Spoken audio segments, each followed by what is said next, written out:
They're tasty, tasty, very, very tasty. They're very tasty. Are they as tasty as Grandpa's scrotum? I wouldn't know, John.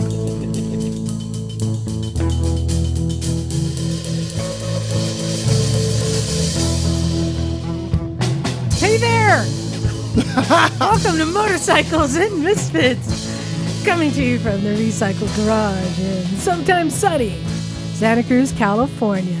Hey everyone, this is Liza, and I've got some big plans that we're going to discuss tonight. We'll see. Emma has no idea of this.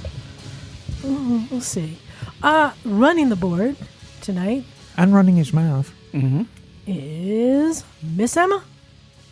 Hello, everybody. How are you doing? I'm so fabulous. Well, no, all these things are true. And on the classy girl couch tonight, Stumpy John. Hello.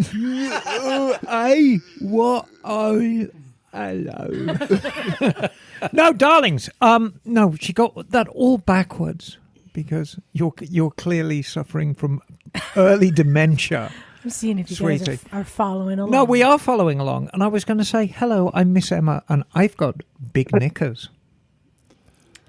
Okay. Yes, are we talking about I just had a tasty Granny? cake. I know you had a tasty cake. Brown flavor. Yes. That was cream flavored. Big thanks again to Chris for sending us a box of tasty cakes. And over on the other side of the room, it's Naked Craig. Craigzilla in the house. Craigzilla and the Heist. Hello. Oh, and of course, coming to us from not so sunny Oregon, but always with a sunny disposition. It's the Bageler. It is I from the wet, wonderful, wintry, weird Pacific Wanky. Northwest. Woolly. Sometimes too, yes.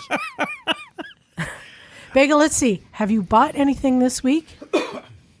Bikes? No. Good job, Bagel. No, You get a round of applause. And we need to give him positive reinforcement. To be fair on Bagel, I tempted him on Friday, and he rebuked me. Yes. Didn't you? I resisted your temptation. I was chased. It was tempting. No dice on the wheels, by the way, Bagel. Oh, that's all right. No. So, but nevertheless. So, slow day in the garage today. The weather has been fierce. Coming and going rain, coming and going cold. It's just really weird. But I don't know. We had a tornado warning last night. Yeah, so I was going to say. That was a Sharknado warning. Driving my car, and I got the beep, beep, beep emergency alert system. How did it go? Well, first off, there was something happening where they got cross signals because there was country music playing, and then the beep, beep, beep. We are issuing an alert over this country music singing, and then another alert came in, and there were like three things going on, and I heard in the middle of it, tornado warning, seek shelter, and I'm like, are we getting the alert system for Texas? Like, what's going on? And I was alarmed to find out, Bagel, we had a tornado warning, seek shelter yesterday afternoon. Liza's a tiny bit. It was actually issued for Moss Landing through Watsonville, and then it headed east and ended up in Hollister. But the way tornadoes generally work is that they build strength over water. So as it was coming up that valley from Moss Landing towards Hollister, it was kind of losing energy all the time. I don't think there ever was a tornado. They said it was weather conditions that can create a tornado. But I tell you what, it came down there. It did. Yeah. So, a slow day in the garage, but I got some stuff done. I worked on my turn signals, and John, Worked on the buddy scooter. you got a little bit closer. Yeah, it's actually all the pieces parts are there. I just got to sort out that caliper again. So And What's wrong with the caliper? it was leaking. Leaky deaky? Yeah, out of the pistons. Oh, So I think I need a rebuild kit. okay. Emma, please redeem me. Yes, darling. John said, well, it's leaking. I just need to get a kit. And I said, no. take it apart and see if I did that. seals got pinched. I did it. You did? Okay. yeah. Then thank you. There's no pinch. Because I was like, there's no pinch punch. Yeah, just get a kit. all right. I appreciate it because I was like, yeah, before you commit, check because you never know. Almost if it shot that happened. piston across the room. Oh yeah, the old cannon system. But a lot of just hanging out in the garage, watching races on the TV and doing stuff. But I just want to throw out an idea to Craig. I want to kind of throw out to the group here. So I think I teased about it last week, but did not state my current employment condition, which is that I am jobless. I have joined the ranks of the unemployed. Yeah, thank you. Congratulations. And so what am I going to do tomorrow? I'm going to go to Disney. I like that. No joke. I am hauling my adult ass down to Disneyland, Universal Studios. Did you find a partner or are you all by yourself now? No, I'm just going to go by myself. All right. I know. But I've been trying to figure out what do I want to be when I grow up. And what do you want to be, Liza? Yeah. Well, you know what? Honestly, the first thing I did is I said, can I get into the motorcycle industry? Something that I love doing. This would be the opportunity to do that. And it's not good out there. Yeah, it's a tough time. Bleak. At least here in our neck of the woods, people are getting laid off. Stores are, shops are shutting down. What seems to be surviving, Emma, are the single mechanic shops that'll work on anything. Funny that, isn't it? Well, the reason, the reason for that, and I hate to speak collectively because not all shops are the same, even small ones. But I remember many, many years ago, somebody I very, very much respected in business said, if you want to be able to ride the storm, keep your overheads low. Mm-hmm. Right. And then when times are hard, you can weather it. Because there's going to be times when there is no work. And if you write a massive check for your rent and a massive check for your utilities, that's going to sting.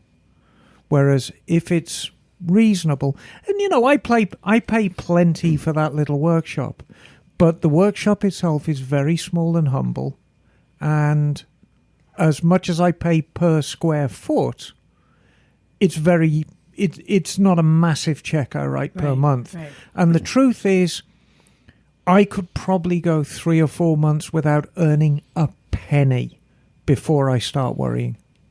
And that ain't going to happen because the truth is, I got plenty of work. You have no shortage of business. Places like Jim Cycles, he has no shortage. He wants to retire. That poor guy. How long has he been trying to retire? But well, Jim's all talk because when I opened Mototown, I thought, you know what? Why don't I take over an established business? Right. And I'm like, hey, Jim, I want to buy your business. Oh, I don't know. So he kind of doesn't want to retire. Right, but he's staying. He's got an endless supply of jobs. So I pitched to Craig. I think that there may be an opportunity, a hole in the market that is yet to be filled. Tell me more. A small bike dealership. Yes. Carrying Chinese brands that we've deemed as acceptable, like Buddy scooters, like Phil does. Right. Benelli. Benelli. But he's not Chinese, though. SWM, Cove, maybe CF Moto. These cheaper but proving themselves alternatives. I mean, that's a lovely idea. And I don't think that there is anyone anywhere selling these brands. I was on the Cove website just looking to see, and I think Sacramento was the closest. Well, Cove I mean, the thing is, if you look at the logistics of who's around, because, of course, the big news for us here on the Central Coast was Monterey Peninsula Power Sports, who were the giant dealership. Where you used to work. Went by the wayside. And they expanded and invested in well, that was part it. of... go back to what I said about low overheads. Yeah. They were paying tens of thousands in They had flooring, a lot of bikes there. flooring charges every month just to keep the bikes on the floor. Gilroy's healthy, and He diversified enough. Though, yeah, with we the like side-by-side we and all. like Greg. He's healthy enough to keep the doors open, but he isn't going to expand. He's going to do well now that Monterey Peninsula is closed because he's basically the only game in town. But I agree with you, Liza. I think there is room for a very, very small bespoke dealership that sells these cheaper bikes and sells good used bikes. Yeah, maybe. It seems like, if somebody wants to get Benelli, like we're saying, Cove just announced their rally bike, right? And like Mike bought an SWM, which is Husqvarna's, right?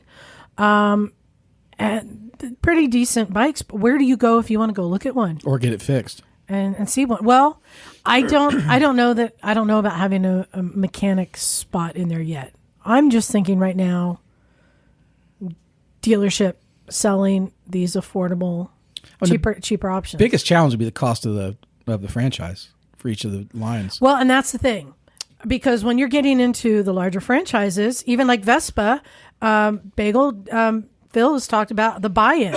There's a reason he has that Bieber bike, right? Sure. Right. But you're talking about setting up a place in Santa Cruz?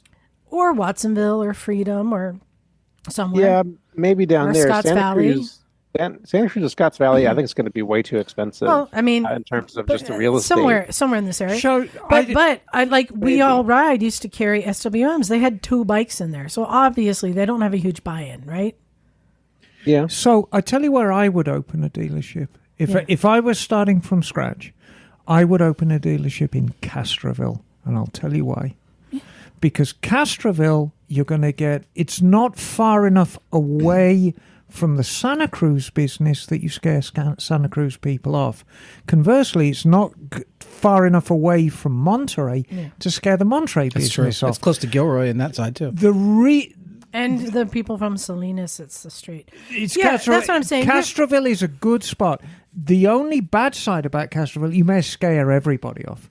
I mean, it's a great little town. And for those that don't know, Miss Castroville 1947 was Norma Jean Baker. That's right. Also known as Marilyn Monroe. Fantastic little town. I love It's the artichoke capital of the world. It is. So what do you guys think of this? I mean, it's just that right now this is my crazy idea. And how much do you have saved up? Well, that doesn't That matter. would be my challenge. My concern is that by the time you get the bikes and the space and everything converted and all that, to have enough money to carry it for. I don't need to come up for with a the year. cash for that. You can get a loan for that. Yeah, if but I how- have a big enough chunk of money. But so that's not the going problem. back to what I said at the beginning of the show. What'll help you weather the storm? Because storm's coming, trust me, is keep your overheads low. And I think you can't go wrong. I think you have sufficient knowledge of the industry and you're a sufficiently known person in the industry. And with all your faults, of which there are many, you do appear to live your life with some degree of integrity, which counts for a great deal. I think you should start out just with used bikes and maybe one line, and then build as you go along. Doesn't want to. Doesn't want to. Yeah. Used bikes is a hard market. There's, you know why? You know who you're competing against? Everybody.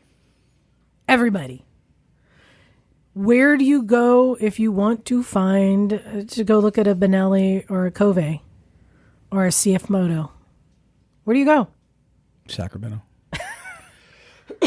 That's what I'm saying. I think that these bikes have come up in the ranks and I think are looking for dealers and are easier to work with and are of a price that in the market I think is easy to deal with the economy, what's going on, cheaper alternatives. And yes, I don't care what you say, I'm going to bring in some Amigos just because. But I cannot stress this enough. You have to run your dealership with a very, very high degree of integrity. And it's hard sometimes because things are going to go wrong and bikes are going to go wrong and maybe the manufacturer's going to let you down. And you've got to step up. You've got to provide the service in some cases that the manufacturer won't. Yeah, I was going to ask you that. So when you pick up a line like that, do you have to provide service? Oh, yes. Yeah. So you can't sell a bike and not be able to So she's going to it. have a shop and a mechanic at least to do the service work. Yeah, but there's sufficient mechanics around that. I don't think that stopped a lot of Chinese bikes from being sold in the U.S. before. No, Yeah. I know, but anyone can sell a bike. Right. But what I would like Liza to do, and knowing Liza as I do, you have to sleep at night, and you have to make sure that the product you're putting out is a good product.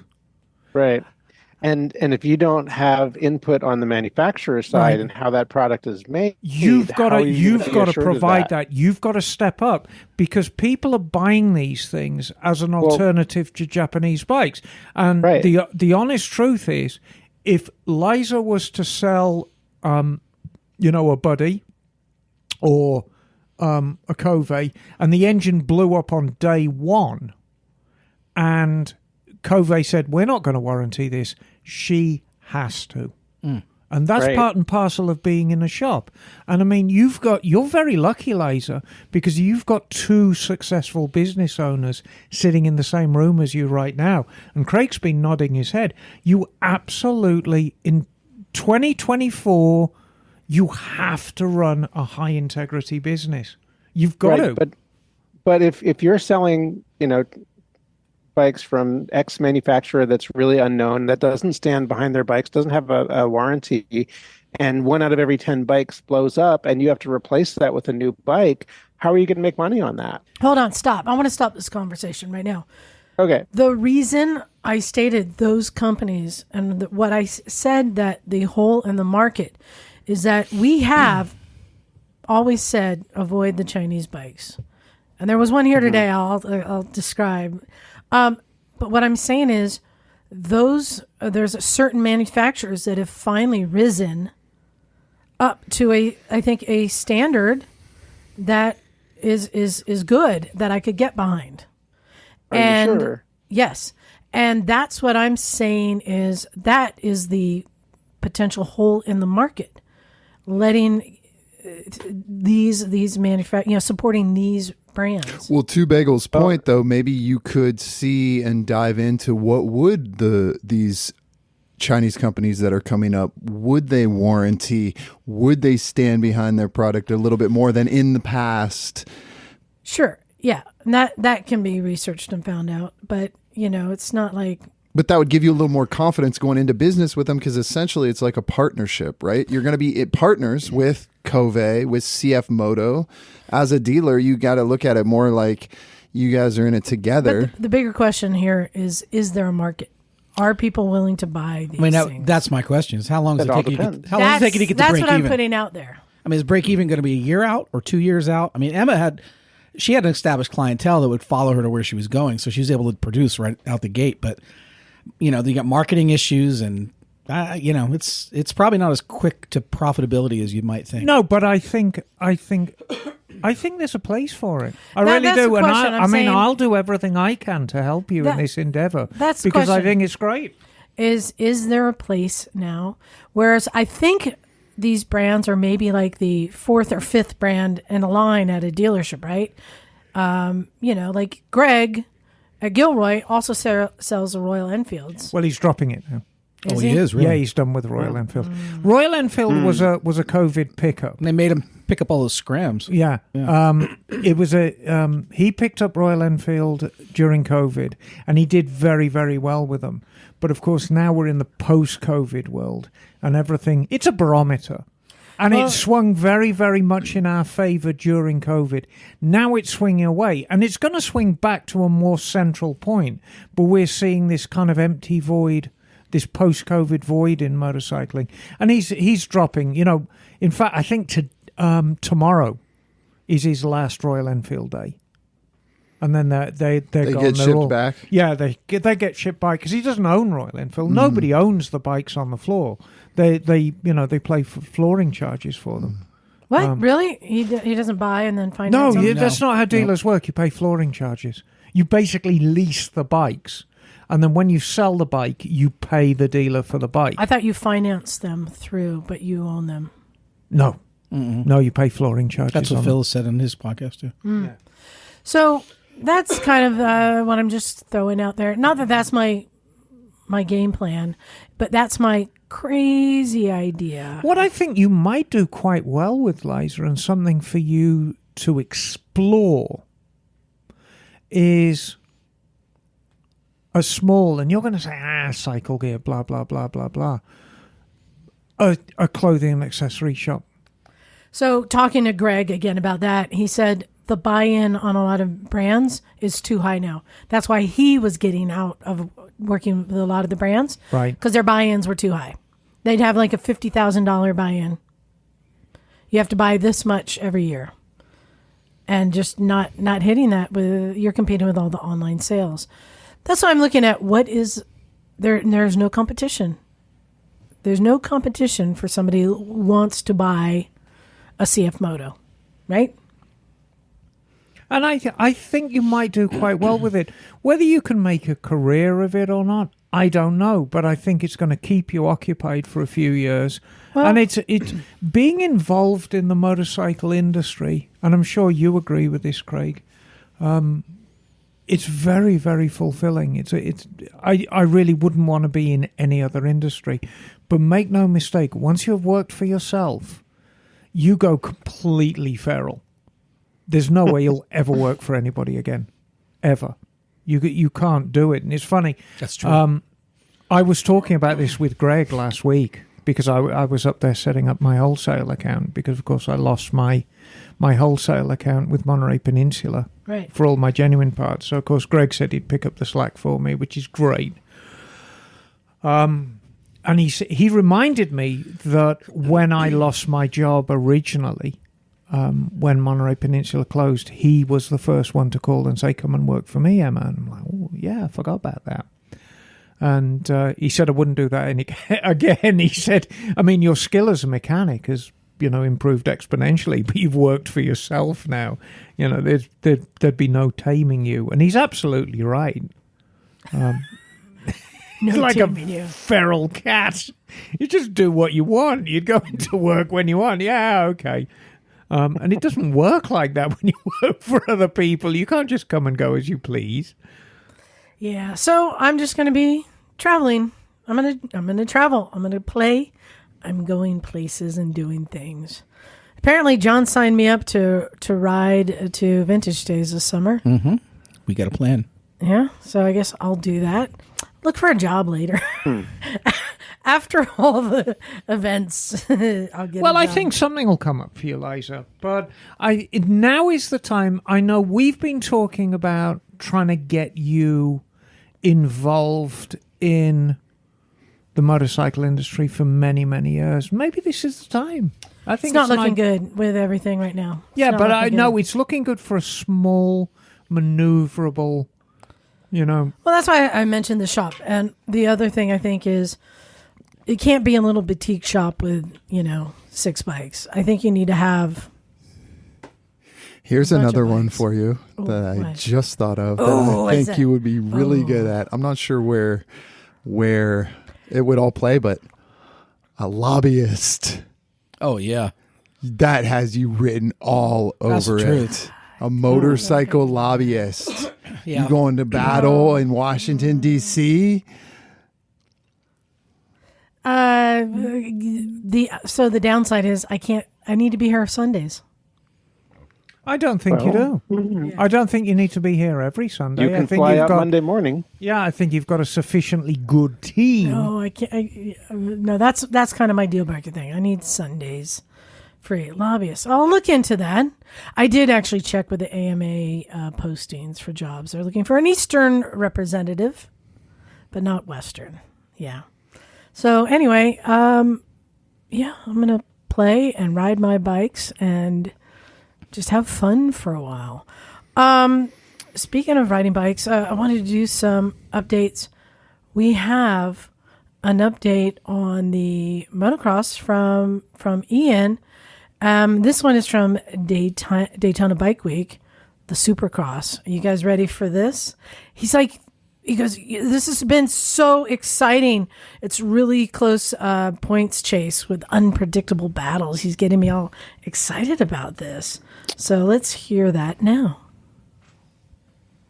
This week in Supercross, Daytona Bike Week had the track looking super gnarly with ruts as deep as a West Virginia cave, so it was only fitting that Tom Vial, the French rider, pick up his first ever Supercross win aboard a Red Bull KTM motorcycle. Cameron McAdoo came in second, and Seth Hammaker, the privateer, came in third, both aboard Kawasaki motorcycles. Max Anstein would retain the red plate. In the 450 main, Jet Lawrence passed Chase Sexton and Eli Tomac for a twofer, retaining the red plate and winning the race. This has been your Supercross 30 seconds.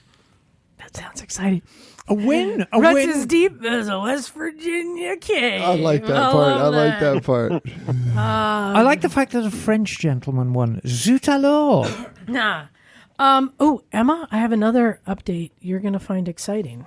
I'm always excited. I'm in a permanent state of excitement, especially when there's tasty cakes around. We had something sent to us. Oh, did you really? And I would like you to find a passage to read.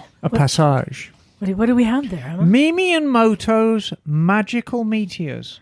Yes. First gear. So what they're doing is, remember what target audience were their books before, Emma?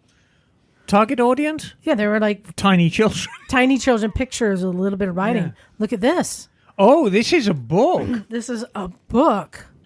This is a book. What would you say age range is this? 7? 6, 7? Yeah. I'd say maybe early readers. Yeah, exactly. Bloody for hell, young readers. The print's I'd say small. I'm not sure I'd like I say can like read 5, with my bifocals. maybe 5 to 10. So isn't this cool? Mimi and Moto, they're going with the kids up to now as they're becoming young readers. Pick a passage to read, Emma. I will. I'll put my best speaking voice on. Here we go. Chapter 1. The magical meteor made of motorcycles raced through space faster and faster and faster. As it zoomed past the planet Saturn, 2 monkeys were playing back on Mother Earth. They were swinging and jumping and running and giggling under the warm and cozy sunshine.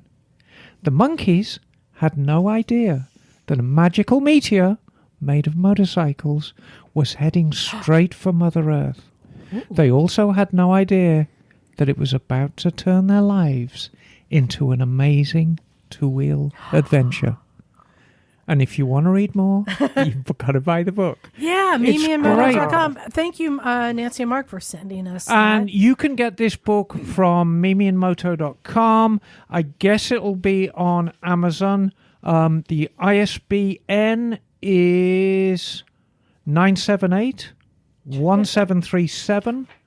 997412. So Mimi and Moto's Magical Meteors first gear. There you go. Wow. So is this like the Mimi and Moto origin story? It could well be, because I mean, Wow. I deduce from the first chapter, I mean, they were just monkeying about doing monkey things. And this meteor is heading towards Earth and turning them into proper... Oh, here we are. I've got the synopsis here. Oh.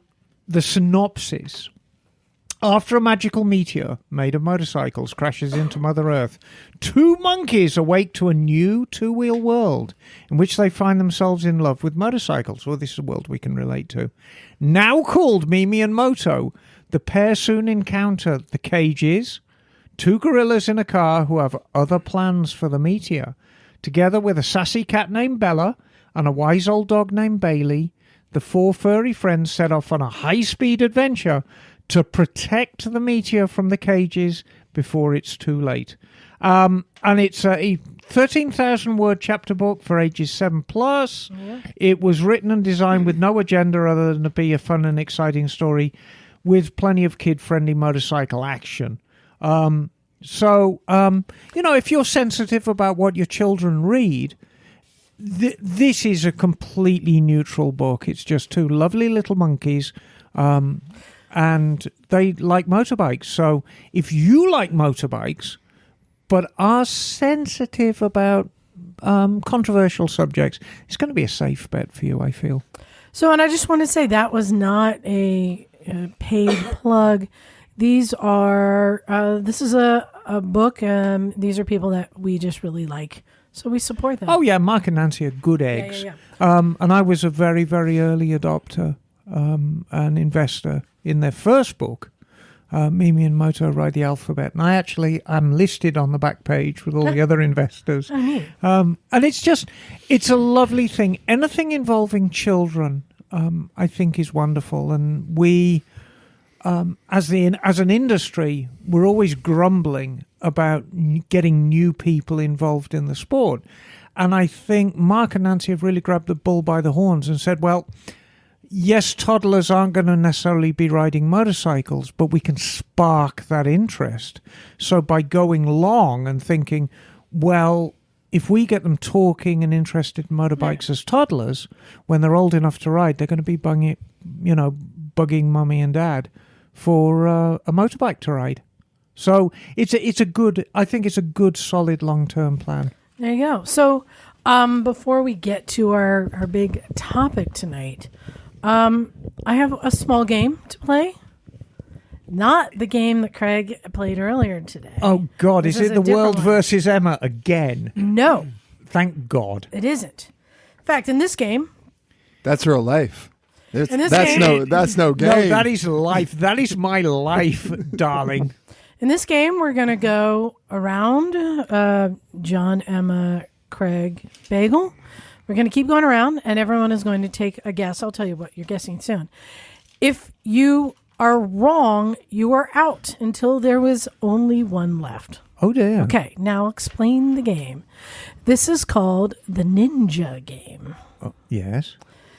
So, as you know, Kawasaki Ninjas have been around a long time. They have indeed. And there's many different types of Kawasaki Ninjas. So I'm going to ask each of you to name a ninja. And if it's there, I'll check it off. You're still in the game. If you name one that isn't there, then you're out. Now, there are some really I'm not asking you to get all the letters right and all that. I am going to accept CCs. All right. Because there are, in some cases, different versions multiples of the same CCs. So Now, are we doing the stated ones or the actual ones? So if you state one, I'll check it off. And if someone else states another one of the same CC, I'll check it off. But you need to know how many versions there are of that CC. Does that make sense? Oui. Okay. So, John, I'm going to start with you. Name a ninja. 750 Ninja. 750. So I will take that as the ZX7R. Okay. Well, I had a 750, All right. so I know they had it. All right, Emma, name a ninja. We're going to start with my favorite, GPZ 1000 RX. That is GPZ1. Yep, there it is. Got it. Also known as 1000R. And I should say this list is global. Oh, yeah. There's This a list is ton of global. these things. Okay, so Craig, name a ninja. ZX14. ZX14 is on here. All It's right. a good bike. Big Simple. bike. Bagel, name a ninja. My favorite, the Ninja 250. There you go. What a cutie. We're going to take off the Ninja 250 since 1986. Yeah. Interestingly enough, not the first ninja. Oh, no. No. So, John, your turn. Name a ninja. 650. Ninja 650. We're going to see. Ninja 650. Yes, 650R. Got it since 2006. Got it. All right. Emma, name a ninja. ZX 1100 B1. I'll just call that the ZX11. Yes. So I can't do the B1, B2. 1990 to 2001. Yeah. Okay. Craig, name a ninja. 400. Ninja 400. There it is. I really want to ride that new one. Okay, there we go. Oh, with a 4. All right, Bagel. Oh, my God. Name a ninja. My second favorite ninja, the Ninja 300. Yep, there it is. That would be... Oh.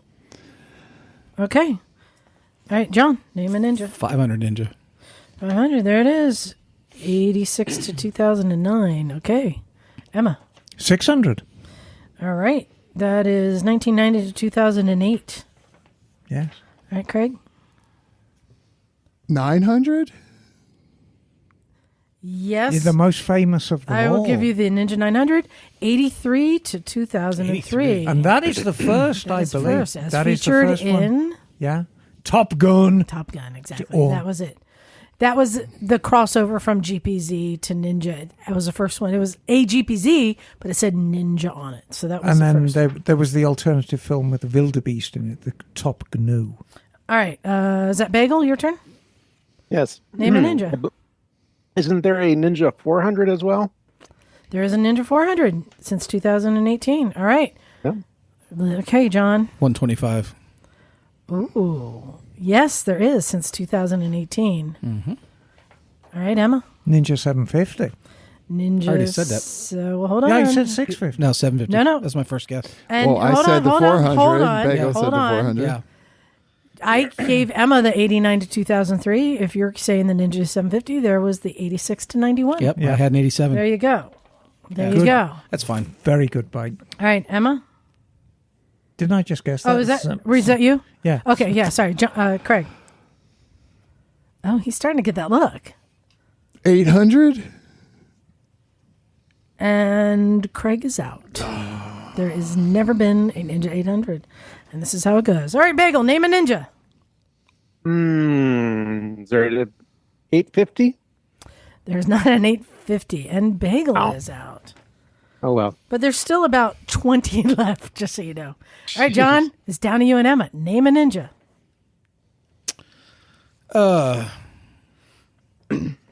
450. There is not Oh, a interesting. 450. Emma, to win, you have to name any ninja.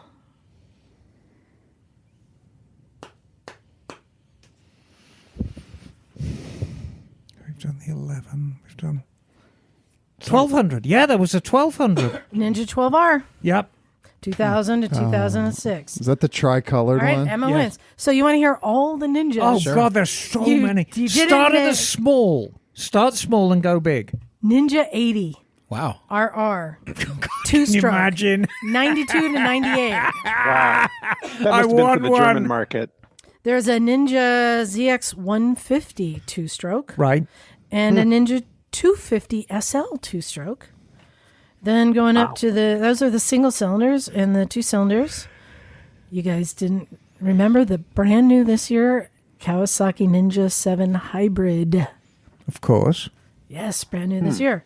Going up, so there's another ZX 250. So another 250 and then another 25R. So there wasn't more 250s. There's the ZX4R, the GPZ 400R, the ZX4RZ. So more 400s. The GPZ 600, the ZX6R, another Right. 6, the ZX9R, the ZX10, so another 1,000, and then the Ninja 1000, and then the Ninja ZX10R, so a bunch of thousands. So you could Right. have been naming more thousands. Then you get the Ninja H2 and the Ninja H2 SX. H2. And I think, if I remember right, the 900 was the first. Yeah. The 600 was the second. GPZ. Let's see. 1985 600R was 85 to 97. The GPZ 400R was also 1985. I don't think we got that. We didn't get it. Yeah. But then that was 83 was the 900 and then 85 5. and then let's see the 250 and 89. And I mean, Kawasaki were hugely clever with the Ninja because, I mean, it really covered a huge base of bikes. And we've always thought of ninjas as being sporty, but the truth is they wear a lot of hats. Yeah. And if we think of the current, what it means to be a ninja currently, I'd say it's a sports touring hat. It's, it's the sports touring with sports written large, like so many bikes. So I'm going to give you guys a choice. We can get into our big topic and save the second game for later, or we can just go into the second game now. I think let's bore people with the second game. You want to do the second game? I think so. Okay. But All right. the complaints department is closed. All right. This one is a good one. Hold on. I need to put down some numbers.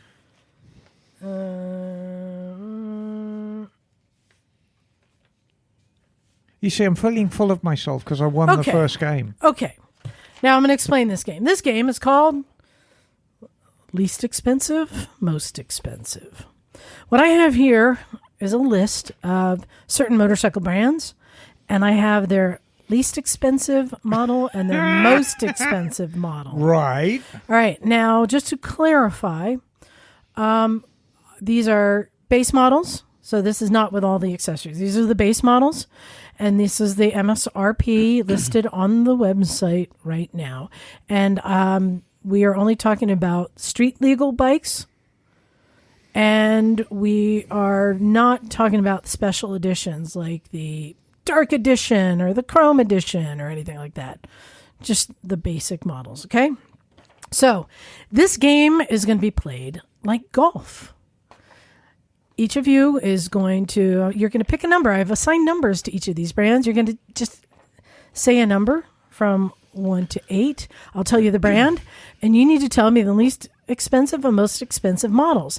Every guess is like a stroke in golf. So the lower the score, the better. Does that make sense? Oh, God, I think so. No. All right, so we got John. So, John, we're going to start with you. I need you to say a number between 1 and 8. 3. 3. You've chosen Yamaha. So I need you to tell me the least expensive model and the most expensive model, and I'm going to keep track of all your guesses. Okay, I'm going to start with the PW50. These are street legal models. Okay. We'll go with the 250. Isn't that the ones you got? The V-Star 250s. Is not the cheapest model. Wow. That's one. Okay. Do I have to keep guessing, or what do I do? Yeah, this is like golf. You got to keep going until you get it in the holes. 2 holes, at least, and worse. All right, keep going. I'm thinking. I don't know. Street legal. Mm-hmm. Let's see. The Vino is either the not 50. the cheapest or either not the current model. So I'm going to take that as I gave you PW50, but I'm not. Now I'm counting every guess. That is not it. I don't know. Are you giving up, or do you want to?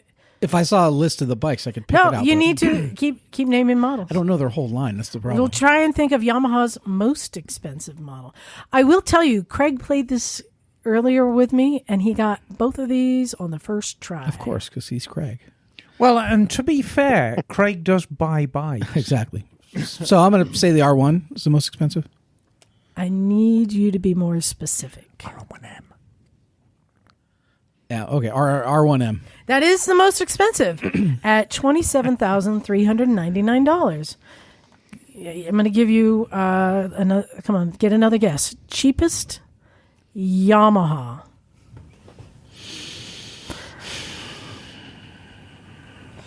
The 125. 125. 125 what? I'm going to give you this. It is a 125. Which 125 is it?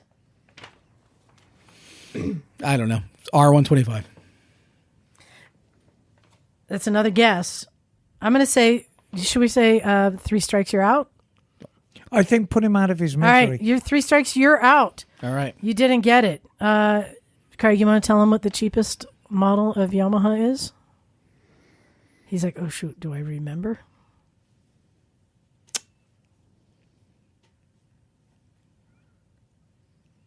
Bagel, you want to take a leap at this? Zuma 125. Thank you. Zuma 125 at $33,799. Wow. Who'd have thought it? All right, That's 3 strikes, you're automatic, out. though, right? It's an automatic. Yeah. Oh, yeah. All right, Scooter. Emma, So, of course, Bagel knows it. a number between 1 and 8 that isn't a 3. Number 1. You have a shot at this because you chose Triumph. Okay. So, what is the least expensive and the most expensive? And I'm throwing out another, I'm going to give you guys another clue. If you want, you can ask me what the price is if that helps you at all. So the cheapest, I'm going to say, is the Street 400. You're close, but that's not exactly it.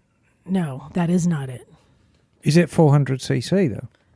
You are very close, but it is not the Street 400. So that's one guess. I don't even know what the 400s are. I know there's a Street and there's a Scrambler one. Scrambler 400? That's guess number 2, and there is a Scrambler 400. But it's not the cheapest but that one. is not it. Why don't you go with the most expensive?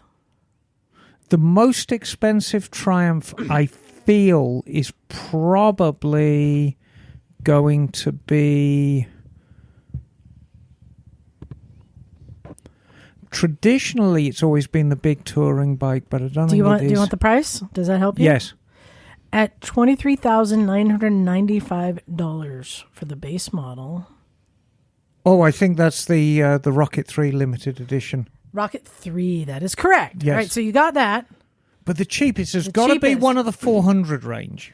It is one of the new ones. But I don't and know the sat models, on though. it when I was at the factory. I know there's a street bike and a Scrambler, but I don't know their exact designations. But if you know Triumph models, you can take a good guess.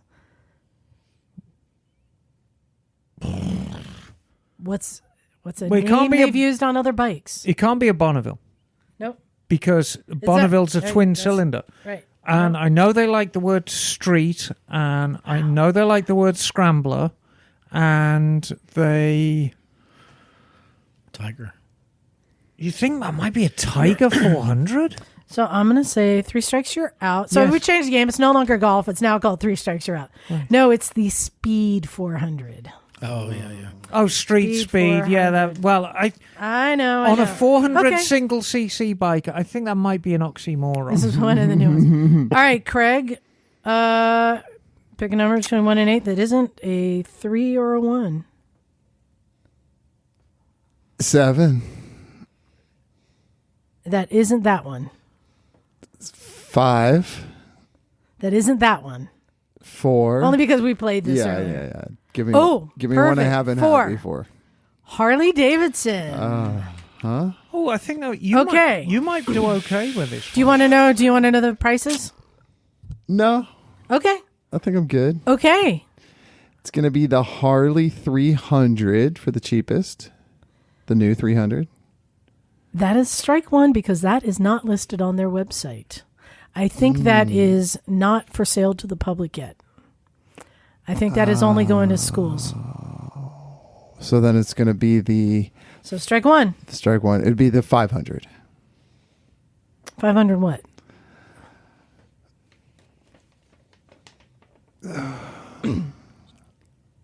I just had I had a bunch of them, and I can't remember the moniker. I'm going to put you out of your Oh, wait, misery. hold It's not on. a 500. I was just making you wiggle. No, it is not. That is not listed on their website right now. Oh. It is not. Yeah, I think they got rid of the 500 750. It's it's- discontinued. Yeah. Do you want the prices Yes, now? I'll take the price as a. The cheapest they have comes in at $11,999. Oh, good lord! I asked you if you wanted the prices. I should have asked. And the most expensive comes in at $44,499. Not the most expensive on this list, but So 11,999, 44,499. I'm going to help you, You Craig. have two strikes. Sportster Yes, 800? 883. It's got to be a Sportster platform. 883, yeah.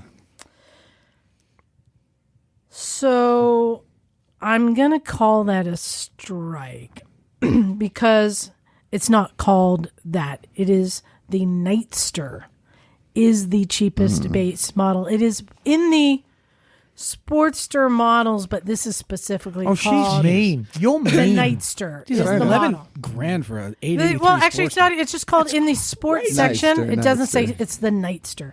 So strike. So wow, none. All right. Wow, you guys are striking out. I wonder if our listeners are doing anything. Well, it's a rotten. Wait, can I guess the high one, though, or am I done? You're done, Three but you're strikes. welcome to go ahead and guess. I'm done with Harley. Is it the CVO It's got to be, hasn't it? Something. Limited for the most expensive? It's not the limited. But a CVO something. The CVO Road Glide Yeah, it's a 118, right? or Yeah. the CVO Street Glide are both listed at 44,000. Jeez. All right, Bagel, Yeah. pick a number. 6. Uh-oh. You picked Ducati. Ah, Can you name two models of Ducati? No. All V4 right, Panigale. all right, so Bagel, Yeah, guess. might be I'm good. going to tell you that was correct. Nice. All right. Ooh, I The win. Panigale V4R comes in at 45,495. That is the most expensive. All right. What is the least expensive Ducati? The only cheap Ducati I know of is the Ducati Brio. What's the Brio? It's a scooter they made back in the 60s. I'm No, gonna. hold on. No. I think he can get this.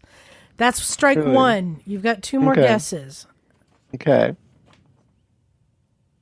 I think you can get this because this kind of made waves when this came out not that long ago. It was kind of a big deal when it came out. I'm trying to think. In fact, I know for a fact you've seen these before. Okay. Doesn't mean I remember the name, though. Right. They're a Ducati Monstera. Okay, Or something. strike two. That's a good guess. I need one more. And then Emma will put you out of your misery.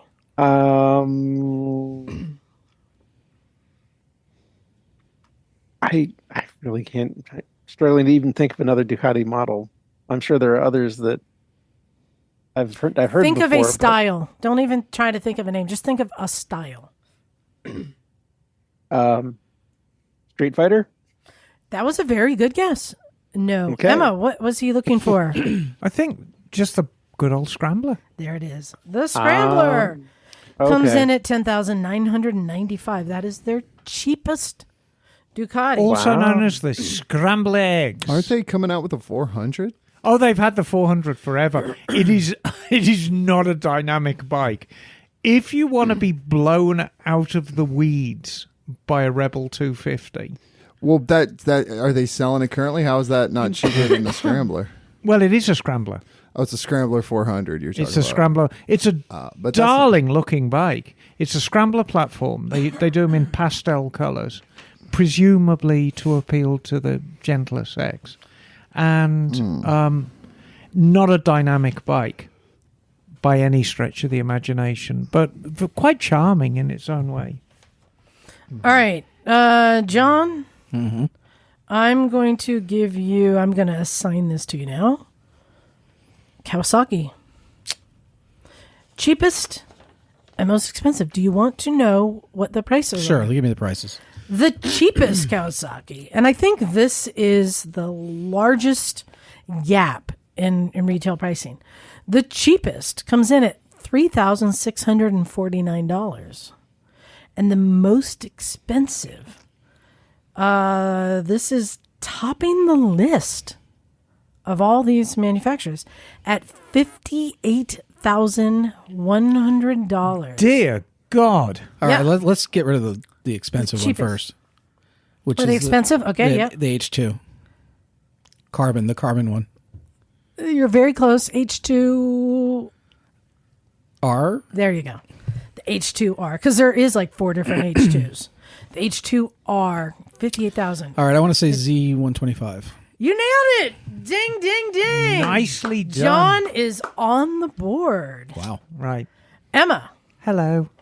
because you so adore your Suzukis, Suzuki. I'm going to give you Suzuki. Now, Suzuki is interesting because this is actually the smallest gap in prices. Right. From the cheapest to most Yes. expensive. Do you want to know what the cheapest is right now? Yes, please. $7,099. Oh, that's a surprise. Do you want to know what the most expensive? Yes. $19,599. Okay. What do you think the cheapest and most expensive? So I would say probably the most expensive's got to be the Hayabusa. That is correct. 19,099. If you want the 25th anniversary edition, it's an extra 500. But Right, yeah, right, 19,000. Right. So that's the easy one. Yep. Now the cheaper one. I mean, Yes. Suzuki have always been messing about with bikes. How much is it? $7,099. That's DR650 money. It's got to be. That is correct. Emma's on the board. Wow. The Bang. DR650 is cheaper than the DRZ? Yep. Yo, yeah, it's a simpler bike. I think Wow. a couple $100. All right. Craig, you are getting BMW. Okay. All right. The cheapest is only $4,995 list price. And the most expensive is $33,345.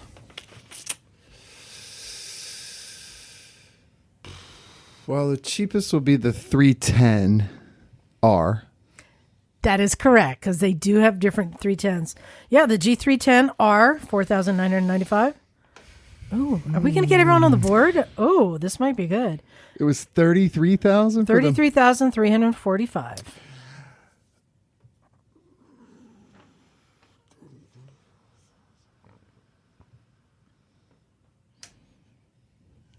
And they had a model that I think is just a race bike. This is not it. This is a street legal bike. Is it the new 1250 GSA? It is not. So that is one strike.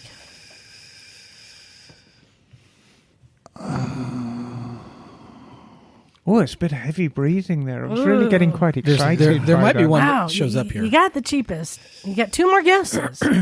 Our friend Yuri might have one.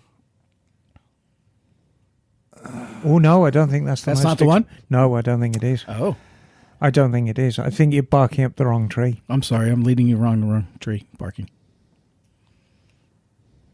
I need a guess. HP4?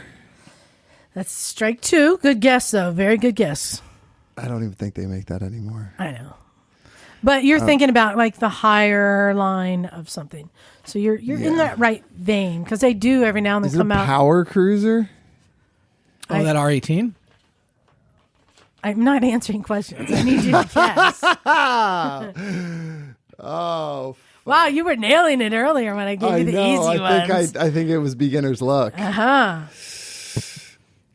John and Emma are on the board. Come on. You got one more guess.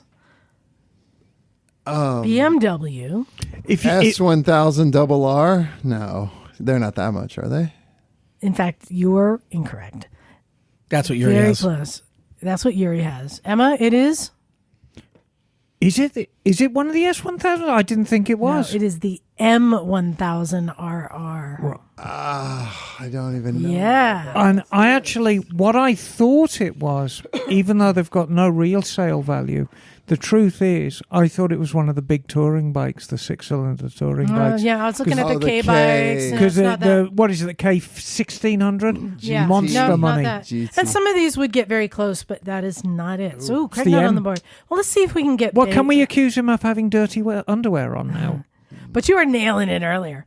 Well, let's see if Bagel can name the cheapest and most expensive Hondas. Hondo.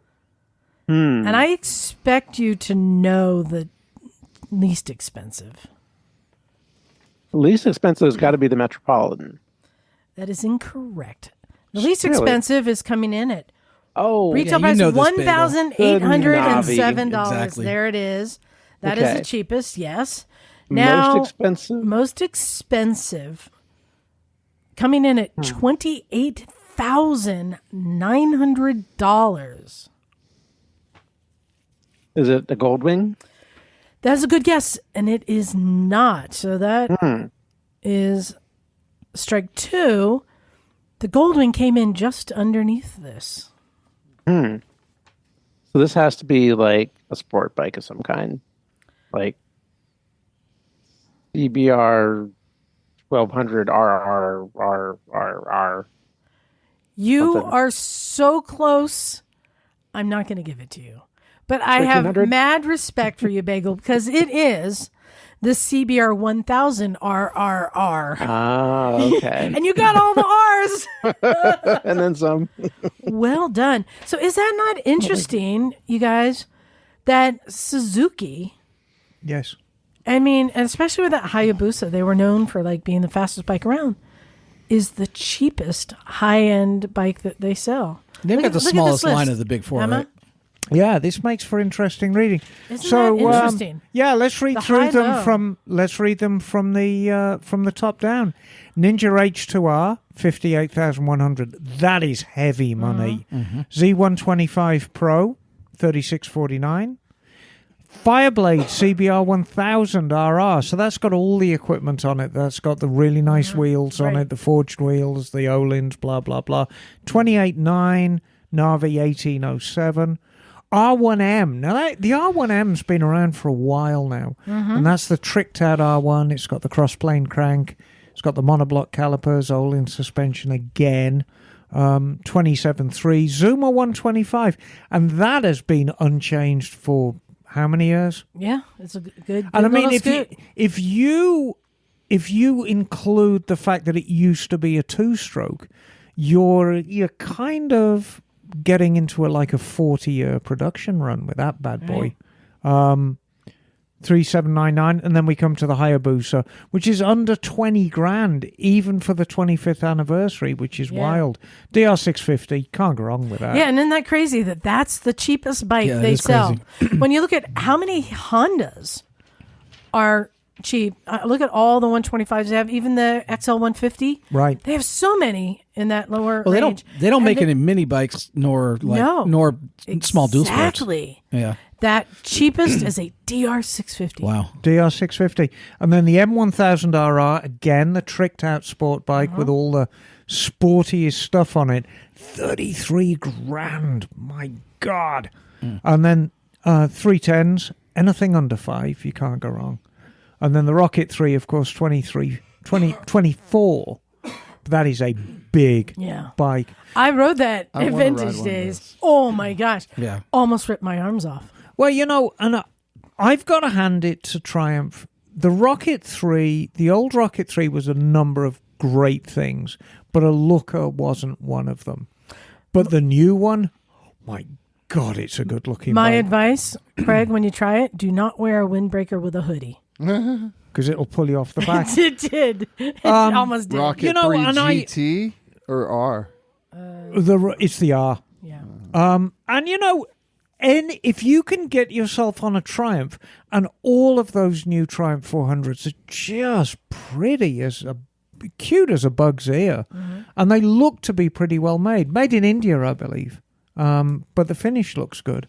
Under 5, can't go wrong. And then, of course, Harley Davidson are their own thing.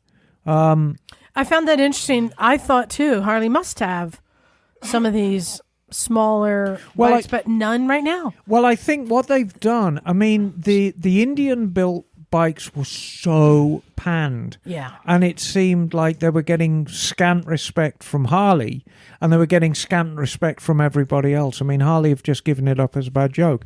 And as Craig pointed out, they've got the lightweight bikes, but it looks like those are just going to be earmarked for the schools. Yeah. How are those things holding up? We don't have them anymore.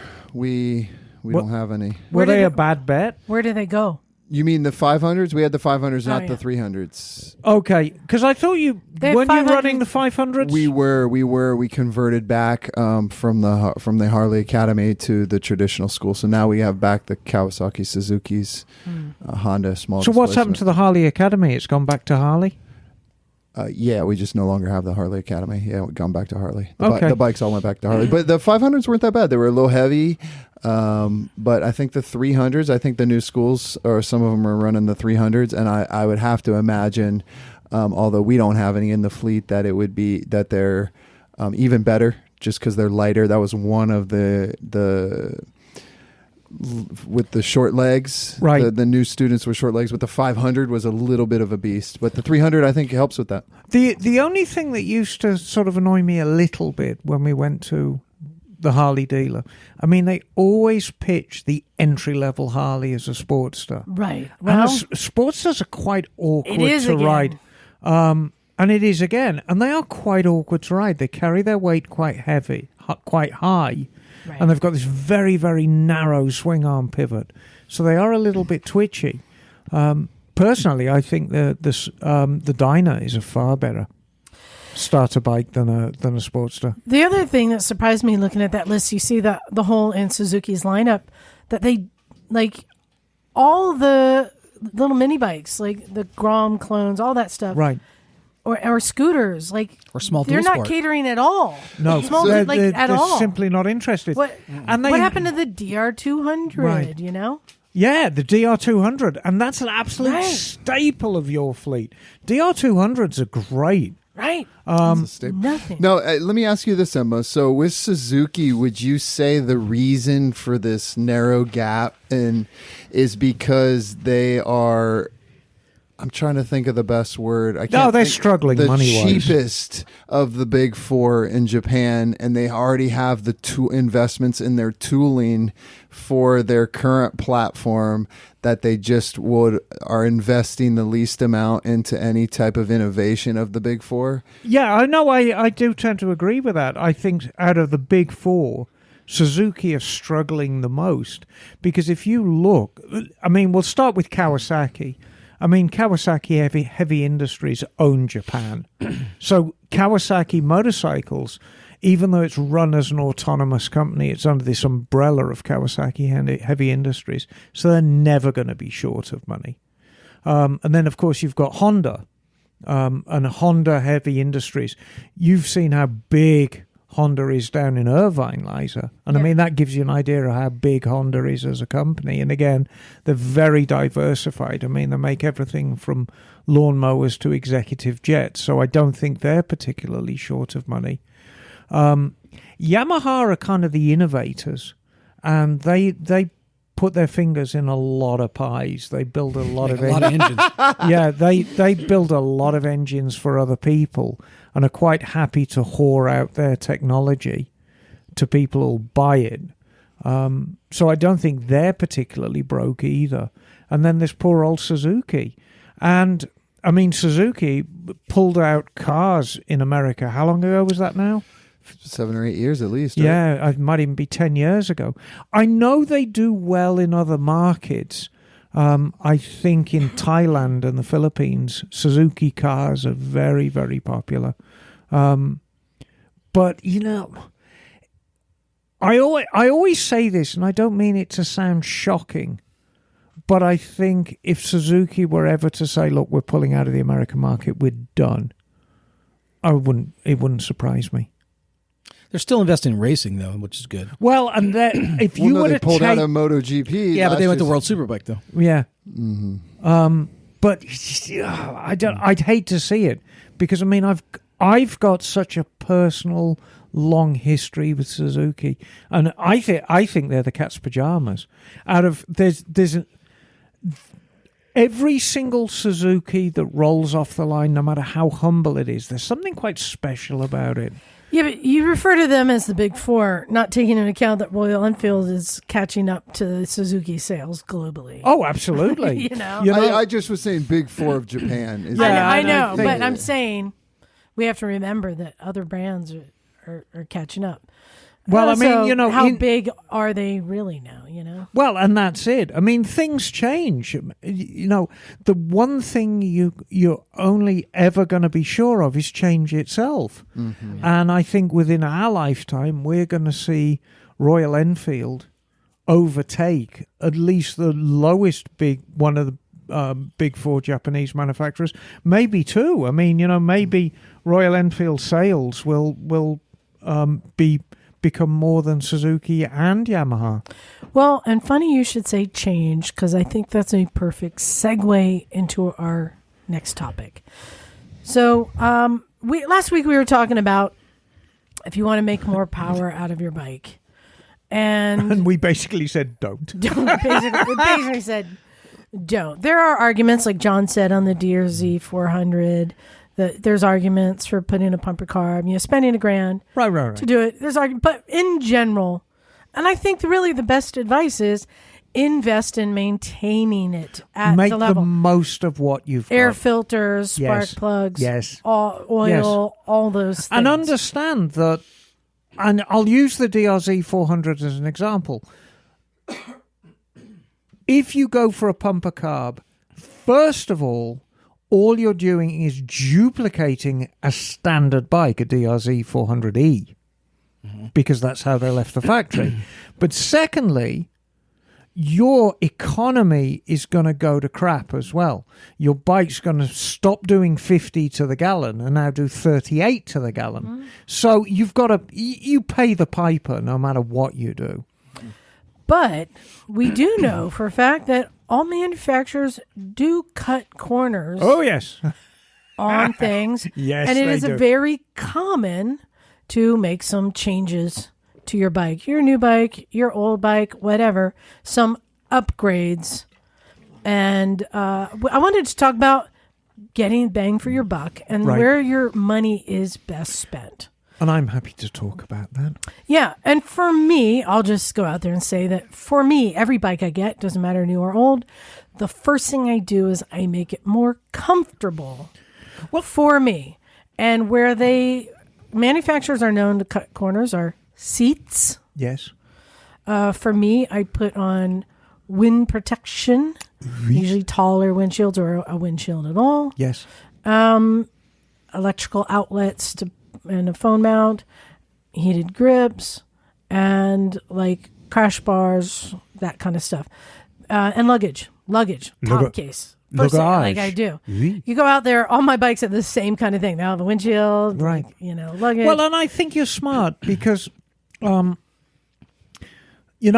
there, it is quite dangerous. There are people on their phones and people not paying attention and, just generally people behaving quite badly. And if you are uncomfortable, if you're cold and you're miserable and your ass hurts and your feet hurt and your hands are freezing, you're not concentrating on the task at hand, which is getting down the road safely. So I think there is value in making yourself as comfortable as possible so you're not distracted by discomfort. I just realized there is an exception to this rule, and Emma, you are the perfect example of that exemption. Which is? What changes have you made to your RF9? No. Because you're keeping it stock, aren't you? Exactly. Because to you, it's more valuable in its stock condition. And you're not looking to make it more comfortable. You want to maintain it in its... As much as you enjoy making fun of me... No, not making fun of you. I'm saying I realize... No, when we go on a run and I grumble about my back. Yeah. No, I like it stock. I mean, the RF, Rufus at heart, is a sport tourer.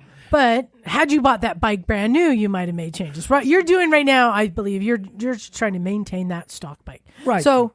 I realized, there is an exception. But I do want to go around the room and talk about what things. Craig, what are like some of the first things you do? You invest in a bike. Oh, turkey-based and shave the seat to make it fit my long legs. Sometimes I don't know where the turkey baster comes. You take a Are you turkey. inseminating it? I'm sorry. What a is turkey, happening? I'm sorry. How about a turkey carver? Turkey? That's what I meant. Oh my gosh. Okay. Turkey carver. Yeah, or another seat, and I'll add First thing foam. I do is I lay my seed. Yeah, I'll add. Don't do it in Alabama. It's not legal anymore. That's how you lay claim. This is mine now. I've injected my seed in the exhaust. Oh, God. Well, come on. He said turkey baster. Yeah, the first thing Craig does is fucks his bike in the exhaust. And look at him. I'm like, God. this could be going anywhere. I'm strapped in for the ride. Let's go. Strap in, my people. No, but Yeah, so I'll add again, some and foam to comfort. the seat. I'll usually cut it and add from maybe from an old seat, add it, and then I'll So you're too adjust. cheap to buy an aftermarket seat. So you modify sometimes. But we do know that manufacturers, they go cheap on the foam. This is true. That's one of the that's why there's so many aftermarket seat companies, because they go cheap And on sometimes the foam. I'll have an upholster do it. There's a local one here in town. I'll take it to him and have him add the foam. Yes. So that's probably one of the first things I do to all the bikes, and then lower the foot pegs slightly. And will you guys agree with me? I will not argue that any stock seat is the best seat. Full stop. There's no pretty stock much. seat that I'm like, no, this is the best. Right? Do we agree? I mean, it may do. Once you may be fine. Once you get into the very high-end touring bikes like Goldwings, okay, fair enough. they've got really good seats. Okay. But yeah, I mean, generally, In general, and I mean, we're going to distill it down. All manufacturers build their bike to a price. yes. Every single manufacturer. That's what I want to talk about. Where are those corners being cut? Oh, well, that's easy. Seats. Suspension. Seats and suspension. Suspension's number one. Because let's break down what a bike is. Engine and transmission, you're not going to really cut corners there because these are performance bikes. That's the heart of it. Yeah. That's the absolute heart of it. So, okay, we're not going to cut corners there. Brakes, that's kind of a dangerous place to cut corners. So you don't want to do that. Fit and finish. Well, you can have the most technologically advanced bike in the world, but if it looks crusty and rusty after 6 months in the wintertime, nobody's going to buy it because they're going to equate fit and finish with quality, and quite rightly so. So what does that leave? Suspension. And even unless you buy a bike which is specifically known, one of its specific points is the suspension. And I was talking to Craig about Skyhook technology, the Ducati Skyhook system. Now, when you said Skyhook technology, I assume this is when the bike breaks down, they come with a helicopter, drop a cable down, and have put these... So, I mean, it's just Ducati kind of, with a catchy phrase. They like the catchy phrase. And Skyhook technology, basically, they want to mimic you imagine a hook hanging down from the sky, and your bike is hung by that hook. So no matter what the road conditions are, it feels like you're just hanging from a hook. So it's very smooth and stable. So that's a very high-tech suspension system. It's called Skyhook. And what does BMW call their hook that comes with the electric scooters? Oh, God. I can't remember. Das Hook. All right. But unless a bike is known for its suspension, it's going to have crappy suspension. Even if, and I'm talking to you, Triumph, even if you say it comes with Olin suspension, if you buy a Triumph Thrucky R, it comes with Olin suspension, and it does. But it's dumbed down. Cheapest. It's dumbed down. You can buy. No, you can't even buy it. It's that dumbed down.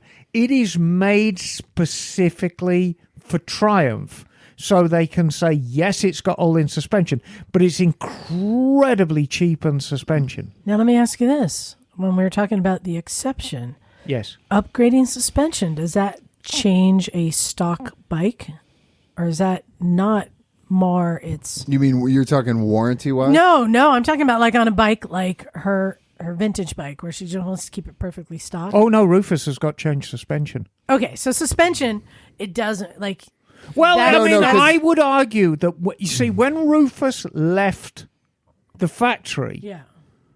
it had got crappy forks All right. So it's and it got crappy internals okay. in the So shock. it has these. So upgrades. I've upgraded the internals in the forks. It's now got cartridge forks so in it's it. not exactly stock, and this is Right. All right. It's not the exception. And it's got an upgraded rear shock. The geometry is exactly the same, but it's got very modern tyres on it. As you well know, I favour Pilot Road 4s.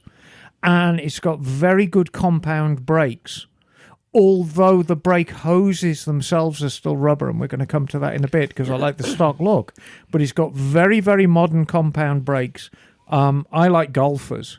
So it's got Golfer brake pads in it with a very, very high-end compound. The brake so you've pads done in Rufus are $72 per rotor. So even though it's a bike that you're maintaining in stock, you still made these. Yeah. I've made So, these invisible changes. I'll admit, I've never replaced a suspension on anything. I've never felt anything to be subpar. But John, you said that is a common thing for you. It's the first to thing I upgrade. do, usually. So what is the difference that you feel?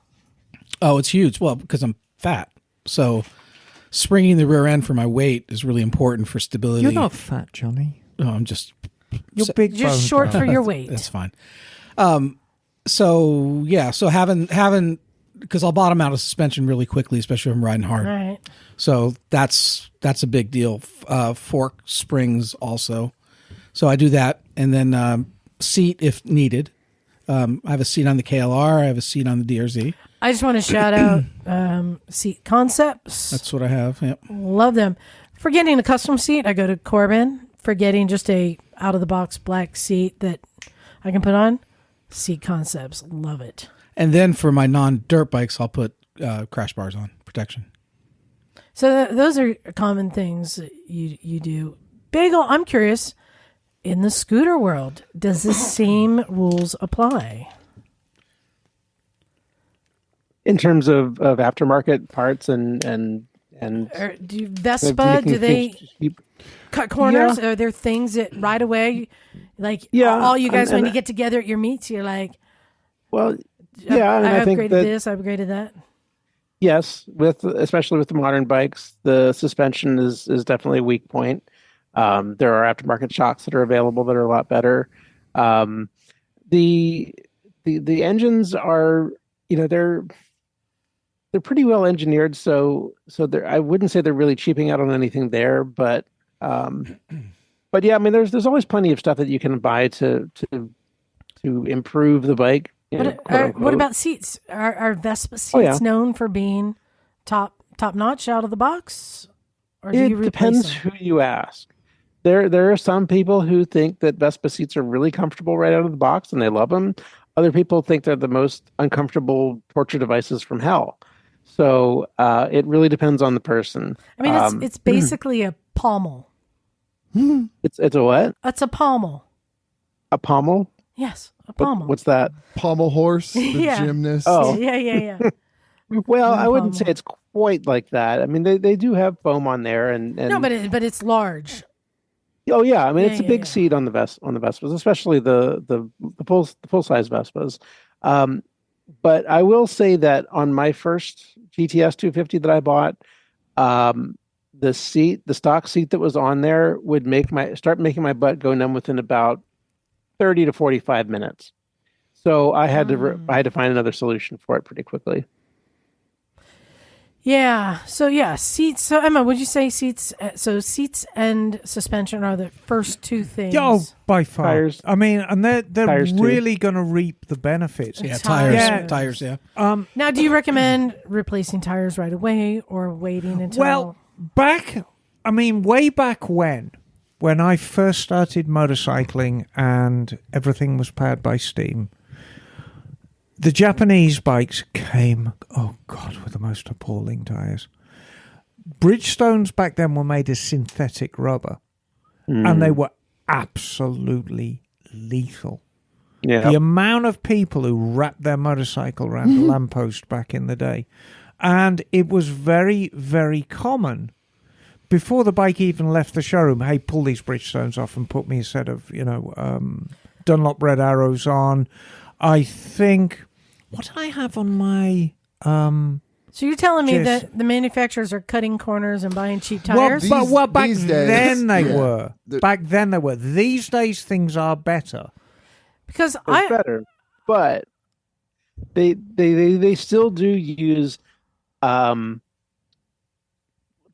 that are made to a price point. Oh, absolutely. When on bikes that they're shipped. They, like for example, my 2010 GTS 300. Yes. It came with Pirelli tires on it, which sounded really nice. The Pirelli's a very renowned manufacturer, great for motorcycle and scooter tires. But the Pirellis that were on that bike lasted. I think the rear lasted less than 3,000 miles, and the front tire started separating. Like the tread started separating across the tread after about 4,500 miles. So, but aside from that, they handled great. They just wore out really fast and had some, less than ideal manufacturing, I would say. Right. So I was under the impression, I'm not saying that all factory tires are, optimal, because in some cases you're going to be doing longer distance riding and want a harder, or maybe take it to track and want a softer. But in general, I thought that the bike manufacturers work with the tire companies to get the tire suited to the type of riding that bike is made for. And that oftentimes they say you're better off sticking with the tire we designed the bike to work with. Well, that is true. However, you can actually change. If you know what you're doing, you can change things around a little bit to suit yourself. And let's go back to Rufus. Now, when Rufus was new, he had a 160 rear tire, which is you can still get 160s, but they're a little bit obsolete. I favor a 180 because it's basically, it forms a rounder profile, because even though it's a wider tire, it's still on that slightly narrower rim. I get a quicker turn in. And I can very much feel the difference between a 180 and a 160. A 190 is too much. If you put a 190 on it, it becomes so pinched on that 5.5-inch rim, you get a really fast turn in. But 180, especially a 55, it gives you just that really, really sweet spot, and I enjoy the handling on that. But you need to have your wits about you. If you're messing about with tire sizes, you really need to have your wits about you, and you have to understand what the different tire sizes do, what the widths do, what the aspect ratio does. Right. And there's always if you really want to get involved in stuff, putting biases on the front and radials on the back. And there are many benefits with doing that, but my God, you need to know what you're doing. From them cheaping out. No, that's just from them doing their thing. Bagel, you've patiently had your hand up your bottom. Well, I was just going to add on to what you were saying that yes, I have found that putting a 140 on the rear of a Vespa 300 makes it feel a lot more planted than the stock 130. Right. But I wouldn't recommend it for a 250 because it doesn't quite have the torque for that. But the other point I wanted to mention was that even though certain bikes, they do recommend a specific manufacturer of tire and to use on that bike, tire technology does advance, and tire development does continue to proceed after the bike is built. So a manufacturer may come out with other tires later on that are well suited for that bike that the manufacturer just didn't have available to recommend at that time. So I assume. Sorry, go ahead, Bagel. I was just say that there are options. Just have to know what's the right one. Like I assume when you buy a Goldwing from Honda that they have put good long distance tires on it. Well, they do. Bridgestone Turanzas. But Honda have contractual obligations with manufacturers, Okay. in which case Bridgestone. Now, Honda and Bridgestone have had a working relationship now for 60 years. So Hondas generally come with Bridgestones on, and the Goldwing is no exception. Are there better tires than Bridgestones for the Goldwing? You know, Bridgestones are very, very good tires indeed. I think there's certainly tires that are longer lasting than Bridgestones. Okay. So that's good. Good you know, to know. you've really, if you want to change your bike, make sure you're not just changing it arbitrarily, you're changing it for something that you are after. Now, once again, my favorite subject. Let's talk about Rufus. I favor Michelin Pilot Road 4s. Now, Michelin Pilot Road 4s come in two flavors. They come in Road 4 and Road 4 GT. The GT is a slightly harder compound in the center that gives you higher mileage. Now, Rufus is one of 8 in my fleet, so is not a high mileage bike. So I favor just straight Road 4s because they're a tiny bit softer. They just give me a little more security, and instead of getting 8,000 out of a rear, I'll probably get 4 or 5. That doesn't matter to me because it's a lower mileage bike. So if you're choosing an upgrade, think about the riding you do and the riding you want to do. Virtually every bike on the road is going to benefit from a suspension upgrade. But that doesn't necessarily mean that you should buy rock-hard Nürburgring-worthy suspension. You might like a cushy ride. Now, the Superglide is a great example. The Superglide rides very, very low in the back, like most Superglides. A lot of the cowl look, you know, the Dynabro look for the Superglide is to jack up the rear end, which I don't personally like.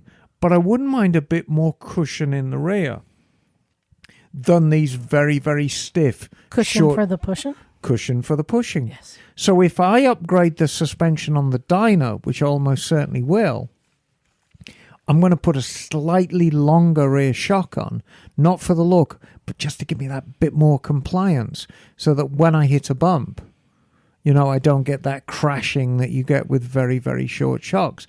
But I like the lowness of it. You know, as I get older, and, you know, this is another conversation we can have about you and me being these grand old ladies of motorcycling. I like a lower bike. And I really like the fact that Dyna is a very, very low bike. So I don't want to give that up, but I'd like a little more compliance. So a lot of these things that we've been discussing, that I have a list in front of me, are about making it more comfortable to the person, right? But I want to get into really things that continue talking about things that they cut corners on to keep an eye out for. For instance, for me, a big thing are hand guards. So on a lot of my bikes, like on the Niken, I got some hand guards. Now these kind of hand guards are just wind guards. But I'm always surprised when you look at a bike that is meant for off-roading, like the KLR, that has a plastic wind guard and not bar guards or hand guards that are actually hand guards that if the bike goes down, that are intended to save your levers and save your hands. And there are a lot of bikes that they do this. They put just a piece of plastic that looks like protection that is nothing but wind guards. You know what I'm talking about, Brush right? guard. Yep. Brush guards, exactly. But very few, though, I will add, very few, even designed for the most robust dirt biking, come from the factory with full metal handguards. That you almost always have to add it. Now, with that said, that even is dirt one of bikes that come with none. is the first. None. My dad, when we were growing up, that would be the very first thing he would do with every single off-road bike we got. Hand guards, bark busters immediately, because you break a lever, you're 40 miles out. Right. So we're talking adventure, enduro, dual sport, dirt. All these bikes, most of them come with subpar protection handguards. So for me, that's one of the top things to replace. And one of the bikes. least expensive for bang for your buck. That's going to save. But I also want to add, I think I'm gonna go out there and say the number one best investment that you can put on any bike would be engine guards / frame sliders. Emma, would you agree with that? You got to be careful with these things. I like the idea of having engine protection on a bike. Because what's cheaper to protect? If you go down, right? What's hanging out there on the side? But engine case and plastics. Yeah, and plastics. However, here is a note of caution. Buy the absolute best quality engine guards or frame sliders you can, because a cheap frame slider or a cheap engine guard will destroy what it's attached to. I have had a lot of bikes come in with destroyed frame lugs from cheapo eBay, cheapo Filippo, and so pick a brand that you trust for engine guards. But I think they're a huge investment. And again, going back to my early days, we were all riding GS1000s, KZ1000s, KZ1300s, and the characteristic of these bikes was the engines were far wider than the frame. And it was great because you're sitting on this thing and it's all engine. And, I remember the first time I rode my GSX 1100 and I thought, this is bloody marvellous, because I'm sitting and I'm straddling this giant fuel tank and I look down and the cam cover is wider than the fuel tank. It's like, bloody hell. And then the engine is wider than that. So, but if you drop it, you just smash up the engine. And if you are really unlucky, you bend the crank. Oh, God. Well, so engine guards, very good investment. And let's talk about engine guards. How many different styles of bikes? Emma, have you ever seen engine guards on a Harley Davidson? Sort of. Yeah, I mean, yes. Cobra, Lindy, there's all different brands. They engine call them, guards, right? Crash bars. But crash bars. Have you seen them? Let's go back in time. CB750. Oh, of course. Yes. They had Honda sold those little loops that just bolted onto the frame to protect the case, right? Yeah, lovely little things. What my point is, every style of bike, and for decades and decades and decades, there have been aftermarket companies making engine guards. Yet how many bikes roll off the factory floor with engine guards? Right. And in fact, my Africa Twin, my Adventure Sport, was an upgraded model that came with engine guards. Those engine guards are so flimsy, you can push them in. Like, you can just use your hand and push them in till they flexed to the plastics. Now, it was better than nothing. But there are aftermarket, like SW Motec sells aftermarket. I find it surprising that this is not a factory standard, considering how many bikes are at risk and even have been totaled by simple crashes that did major damage either to plastics or to the engine, right? Right, but then we get into the whole liability thing of putting crash bars on. Number one, no manufacturer really likes to recognize the fact that their bikes crash. So, actually having factory crash bars are implying you're going to have a crash. And that can be taken as being negative. Yeah, it can be taken as being negative. But then you get into the whole liability and implication of, again, destroying the thing that it's attached to. And even skid plates. How many bikes, I think going back to the the KLR again. Doesn't it come with a plastic skid Yeah, it's plate? a horrible skid plate. Plastic skid plate. But then That's you get just a price point. yeah, thing. that is I a know, price but- point. But you Yeah. get bikes that are serious off-road bikes, and they come with very burly skid plates out of the box. But to me, again, all these things that we put on there, we didn't even mention, accessories and lighting and stuff like that. Bigger gas tanks or tail tidies. Right? How many people buy a bike? Tail tidies are great. Right. Common things that people do. Those are aesthetics and those are comfort. Can I talk a little bit about lighting, please? Can you do it quickly? Because we're running out of time. Yeah, and it's always a word of caution with lighting. The number one thing I see on sport bikes that causes trouble is upgraded lighting. Because people upgrade the lighting and the alternator's going, oh, hang on, I'm not sure about this. Mm-hmm. And the alternator's going gangbusters and the regulator rectifier's having a fucking coronary. And before you know it, you've destroyed your charging system over upgrading lighting. What about the LEDs? They're less draw, aren't they? LEDs tend to be less draw, so that's always a good starting point. But just be very, very careful when you upgrade lighting.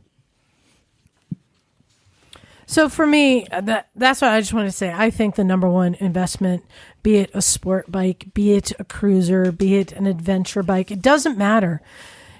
Be it a smaller bike, a Ninja 250, engine guards or frame sliders. Full stop. I think it's something that we don't do enough, but you pay the price for it by having not done that. And maybe, Emma, maybe you're right, because by doing that, you're admitting that you might crash and people don't want to admit that they may crash. Yes. Right? That's what I find. Yeah. Yeah, Well, it's true. Wrapping this up, did you guys have your own, what you think is the best investment on a bike? Because I made the decree that to me it is engine / frame / body protection. But I don't want to answer for you guys. Was there anything that you think is number one best? I think good tires is the best investment you Okay. can make on a bike. There you go. That is fair. Emma, what do you think best? Yeah, I mean, I would say tires, but I want to be different to Bagel. The best thing I did to Rufus was put good brake pads in it. Transform the bike. Okay. It's good to stop too, yes. Yes. All right. John, do You you can have, ride again later. are you sticking with suspension? Number one best? Yeah, I mean tires best too. But I bang would for put, your buck. other than tires, yes, I would say suspension. All right. And Craig? I'm going to stick with the simple handguards. Handguards. There you go. Yep, the full wrap handguards will save your ass. Oh, yeah. more Well, times than you again, can it's count. down to comfort. A comfortable rider is a diligent rider. How about that? Yeah, personalize and make it comfortable. But I just found it interesting that last week we were basically saying, don't do anything to try and increase power. You just mess it up. Right. But Yes. that doesn't mean that there are areas for improvement and places that manufacturers cut corners. Oui. That you're better off Right. to make those changes. Yes. Oh, cool. Well, I have a little announcement. Oh, do you I really? don't know if you saw this thing. Do you have a bandana? I have a buff. Do you guys see what I'm holding up here? That's cool. Oh, have you seen this? Oh, I say, look at that. Very nice. I like the color scheme. Tell them what we're looking at. Well, I don't know. Is it a hanky? No, it's a tube, isn't it? It's a buff. Well, our European listeners might not know what a buff is. I don't think they know what a tube is. Yeah, I mean, Baklava. balaclava. If you're adventurous. No, it's not quite a balaclava. So this is an elasticated, silky tube that you would wear that goes around the bottom half of your face and around your neck to keep the wind out. Craig nailed it with a balaclava. And what's it say on it? It says, Breaking Away presents Motorcycle and Misfits Rally, Volume 2, Hollister Hills 2024. And it's in a very, very nice shade of royal blue. with white detail. That's right. Everyone coming to our rally is getting a buff. And red detail. It is extremely patriotic in isn't that good looking? in appearance. It really is lovely, and it's very silky. Can I take this one home to bed with me that tonight? one is mine. Okay. You have to come to the rally to get yours. Oh, it smells of you. Yes. So come to our rally, breakingawaytrips.com. Sign up for our rally. We've still got some spots. Craig, you're going to be there. I will. Yeah, you are. Yeah, you are. I wanted to get some emails. And Emma, Hello. I need you to pay attention to this I'm one. paying 100%, maybe even more. This one is from Stephanie at bikesbuiltbetter.com. Hello, Stephanie at And Bikes she's Built emailed Better. us before, but first thing she says is, firstly, happy birthday to Miss Emma. Oh, thank you. Somebody darling. went around, not the moon, went around the earth again. I No, did. the sun. The sun. Went around the sun. That's it. No, I make no secret of it. I was born on the 1st of March, 1962, at Birmingham Children's Hospital in Loveday That Street. makes you 112. I'm 62 years old. How I about feel that? like I keep trying to catch up. Yeah, I know. You just keep pulling ahead. I know.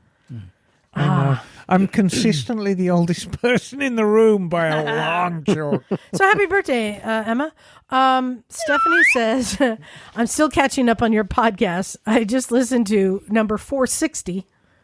So that's a while ago. Oh, yeah, that was a while back. Love That the was when John was an egg. Love the elevator pitch game, but I didn't agree with a lot of your choices to replace famous cars with motorcycles in movies. So here are my picks. Oh, good-o. In the movie Bullet, for the Mustang, a Kawasaki H2R, and for the pursuit car, a stretched Busa, of course. With purple neon, no less. In the movie Vacation, Yes. again, this is replacing famous movie cars with bikes. Vacation, any pre-2000 Goldwing with a sidecar is the ultimate dad bike. I agree. In Back to the Future. Ooh. So what was the 1980s equivalent of the Radical DeLorean? How about a 1982 Suzuki Katana 1100? Yes, no, I think that's fair. That is very good. How about Christine? Oh, yeah, the 58 Fury. How about a 2015 Harley Davidson Road King? That shark nose fairing looks menacing, and Lord knows any Harley will turn on its owner and get evil at a moment's notice. Don't disagree with that. Ooh. She said, for Herbie, the love bug, can't argue with Miss Emma's choice. Do you remember what your choice was 2 years ago? No. The PC 800. Yeah, perfect. Perfect. For Dukes of Hazzard. The General Lee, Yes. and this is the updated version because this didn't exist when we recorded. Either a Harley Davidson Pan America or a badass KTM because there's going to be a lot of jumping. And a lot of orange. See, we got to revisit too. this. This is great. She's revisiting it for us. Yeah. For the Beverly Hillbillies. Yes. What, Craig, what do you think is the perfect replacement for the Beverly Hillbillies? Ooh, the Beverly Hillbillies. Something that's almost always fallen apart, so it must be a How about Harley. something from Russia? Oh, Ural. Yep, a Ural with a sidecar, or one of those little scooters in Asia with a family of 12 hanging all over it will do. Yep. I was going to say Electric Terry Zero. Yeah. God. Ooh, Knight Rider. There is what this bike I'm about to say is right behind me somewhere. I know it's behind me somewhere. For Knight Rider, Yes. kit would be a 1978 XLCR Cafe Racer, Harley Davidson Cafe Racer. For Is Knight it- Rider? Is it up top? There is Yeah, one. there's one up there. There is one up there. Yeah, Oh, no. I'm looking at it now. Might have went for the 0 for that one. Dun, dun, Oh, dun, that dun, might be. dun, Oh, dun, yeah. dun, dun, dun. For Thelma and Louise, she agreed with them again. Do you know what your choice was? No. 1947 Chief. Yes, of course. Oh, yeah. And so, yeah, thank you, Stephanie, for sending in. I forgot that game. That sounds like a fun game. I forget gotta what come up- happened last I week. need to come, I need to come up with another 62. list. I'm going to come up with another list now. And she says, by the way, thanks for the word on the podcast. She put a call out for people to bring gear to drop off. She was willing to set up a free gear exchange at her shop. She said Chris Comley and a few customers have donated some nice gear, so we're slowly building up a stash of riding gear. Oh, that's great. So yeah, bikesbuiltbetter.com. Check out Stephanie, and if you have gear, donate it to her. And speaking of Chris Comley, we're going to continue with the scene because he's the one who donated the tasty cakes. Yeah, and it's funny you should mention Chris because I have an email from Chris right here. And Chris writes, "Hey, Misfits. Hey, Chris. I've been meaning to email you for a while, but life simply got in the way. A few weeks ago, I heard an email from my friend Steph, who works for the bike shop I use, Bikes Build Better in Horsham, PA. She mentioned that they are now collecting riding gear. I saw a sign posted in their shop a few weeks ago, and I thought I'd help out with the donation of a few mesh jackets I no longer use." He's doing the accent. Oh, it's so subtle, but it's good, Bagel. Check out the attached photo for the sign. Also, a while ago, you asked for ride reports.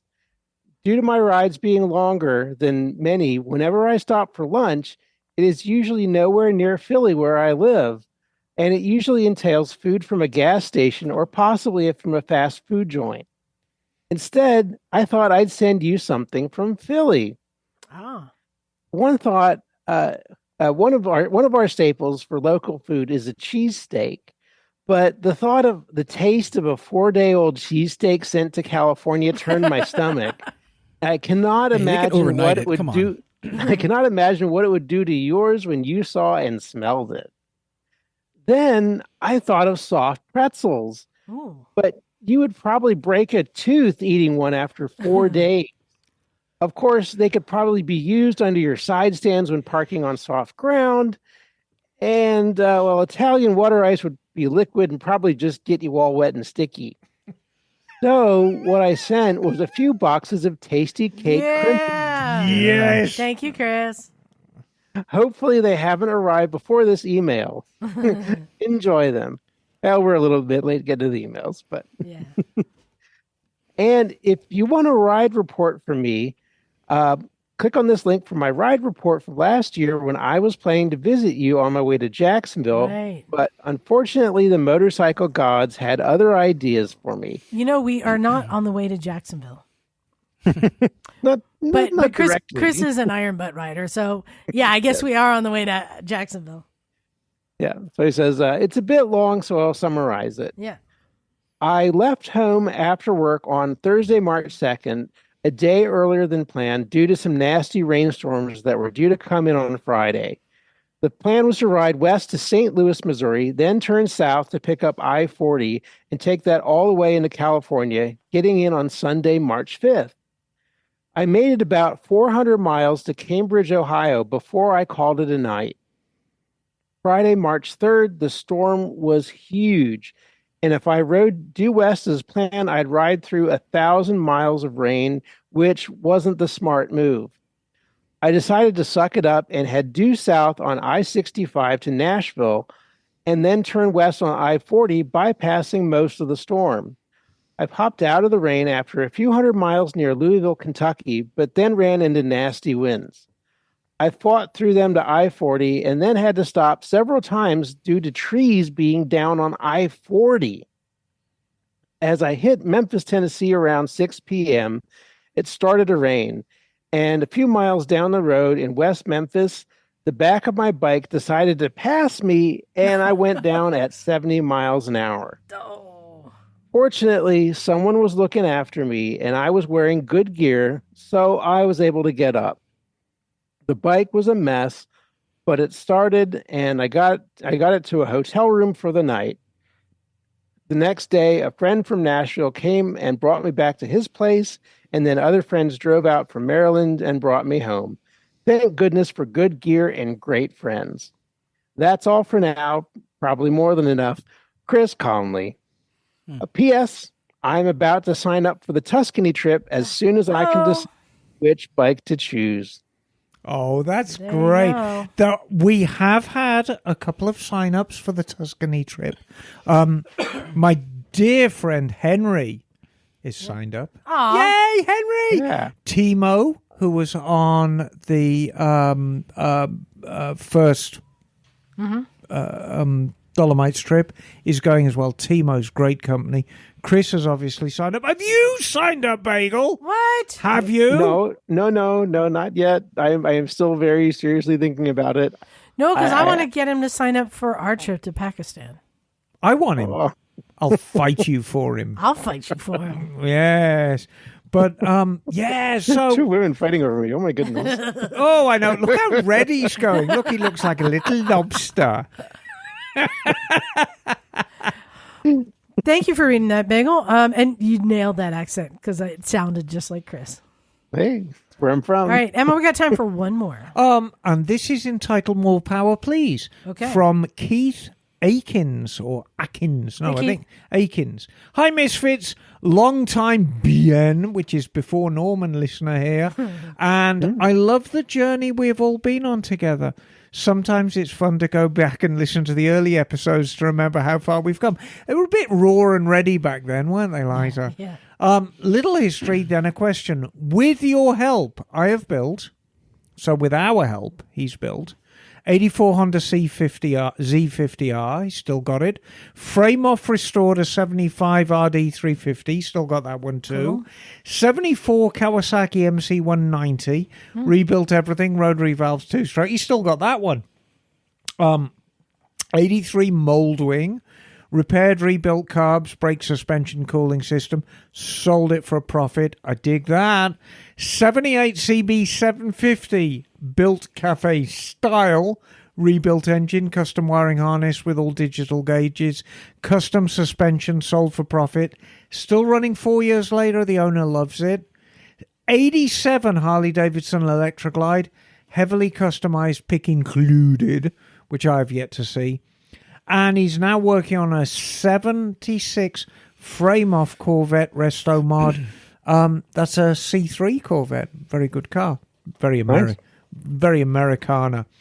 I wanted you to know this so that you can understand I'm not afraid to do the hard work. Well, I can see that, Keith. I have some experience and I understand what I'm about to ask. Isn't going to be easy, but here goes. I recently bought my next project bike, an 82 Virago 750, which is the shaft drive monoshock. These came with a measly 50 horsepower. I understand that the Virago 920 jugs will fit for an HP boost of 15, so a new total of 65. Yes. I don't need a high top speed, but I do need... for quick off-the-line acceleration, which is kind of 20 to 80 miles an hour. Doesn't need to be ridiculous for highway access here. Please tell me where to look, what options do I have, and what do I research. I'm willing to build a great custom engine and would love to see 90 horsepower when I'm all done. Miss Emma, please help. Where do I start on building a great engine? Right. It's very, very easy. So here's what I want you to do, Keith. Use your 920 jugs. Do a half-mil shave on the cylinders to get the compression up. Now, once you've got the compression up, you can probably run 3 to 4 millimeter advance on the timing. Half a millimeter shave. Yes. That will make that much of a difference. Oh, yes. Interesting. Wow. Do a shave. You can probably run easily a 3 to 4 millimeter advance on the timing, which is you're going to need premium fuel for that. But here's the thing. Carburation. Junk the CVs, put a pair of pumpers on it. Now remember, you are running 920 divided by 2 is 460 cc per jug. You can easily run 2 DRZ 400 pumpers, which are the smaller 32 mils. You're going to get 90 horsepower easily out of this. Do a bit of port and polish work on the intakes. Clean. If you're feeling ambitious, do a dimple on the intakes, which is the current thing. We talked about dimpling intakes before. Do the golf ball effect. I'm not sure. I like a clean intake. But do a bit of port and polish work. Make sure that you've just got that smooth runner all the way from the carb venturi all the way into the combustion chamber. and do a nice long downpipe with a free-flowing exhaust, you'll easily get 90 horsepower. You might even get 100 if you're lucky. Wow. Bob's your uncle. Bob's your uncle, as it were. How about There that? you go. Masterclass every week. So that Yes. brings us to the end of the show. Oh, no, really? Yeah. Oh, I don't want to go home. Emma, I'm glad you came up for the show. You weren't here today. If Yeah, you I wasn't feeling very well today. You would have seen we had a new gentleman to the shop named Chris, who came on an interesting piece of shit bike. It was a Chinese bike that came from Canada. So not even a Chinese bike we've seen here. It was called like the ZB or something like that, right? Right. And it was crashed on both sides. It was basically like a Ninja 250 clone, but it was just a 125cc. Really crappy. 2018 already. The forks had deep rusted pits in them. Oh, dear. Turn signals dangling, and he was like, "Yeah, I got this thing for $200, and I want to build it out to a 190, and I want to do like a front end swap." And I'm just like, "Oh my God, no!" Every single one of us used every amount of persuasion we could to talk them out of it. Said, "Look, if you want to take the challenge of trying to keep it running using, Band-Aids and olive oil, then that's one thing. But do not invest any money into this bike or even think that you could do a front end swap. What are you going to swap it with?" And at the time, it had the charging system was not working. Oh, dear. So you have to charge the battery every 3 days. Okay. And it was just like, oh, yep, there's that reminder again about the Chinese. And because it's a brand that isn't here that came from China, there's no parts. He has to order everything he needs from China. I bet that's interesting. Yeah, but it was interesting, like just looking at this thing going, oh, yep, here we go. Here we Oh, go. I'm sorry I missed it. But And he had grand ideas for it. I'm like, oh, yeah. no. No, I think I'd been partying a little bit too heavily for my birthday, and I wasn't feeling very well today. Oh dear. But I have to admit, I do take a little enjoyment out of crushing people's No, you those do, dreams. and I mean that is a flaw in your behaviour, Liza. That I I think want it's you a to strength. check immediately. But if they're like dreams that are just gonna like end in pain, maybe they're Bagel? Heartache crush and them. pain. Some people need to be saved from themselves. right. Heartache and pain. Well, was there any other announcements we need to make, John? Did we get them all? We got trips, come on our trips. Yeah. All the links are in the show notes. And just remember, I'm doing 3 trips this year. We're doing Castles and Curves. We're doing the Dolomites trip. We are doing the Tuscany trip. I am spending a couple of weeks in England in between Dolomites and Castles and Curves. So if anybody wants to meet up and say, hello. Go to the Triumph Factory tour. Go visit Laura. Yeah, no, I probably will. I'll probably end up in... Because, I mean, You're Birmingham... there. Yeah, I mean, Birmingham's my stomping ground, so... Yeah. I'm there for a couple of weeks, so it'd be nice if anybody wants to meet up and just have a nice cup of tea and a bacon sandwich and say hello. That'd be nice. I'm hoping I'm staying a couple of days with my friend Erica, and she's got a Honda Horny, which I'm hoping I can put a battery in and tazz about. I'm just going to throw this out there. And if you have a bike that you've not been able to problem solve and you want Emma to diddle it. Lend me your bike. Well, no, because I'll have all my gear. No, I because meant to help them fix it. Yes, no, I'm happy to. You're I'll use the diddling. Diddle it. What you got, Craig?